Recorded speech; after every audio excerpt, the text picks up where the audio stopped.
After Dubai, now China is reeling from heavy rainfall.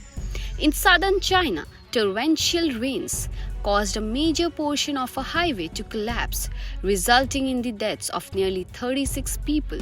Authorities provided details on May 2, 2024.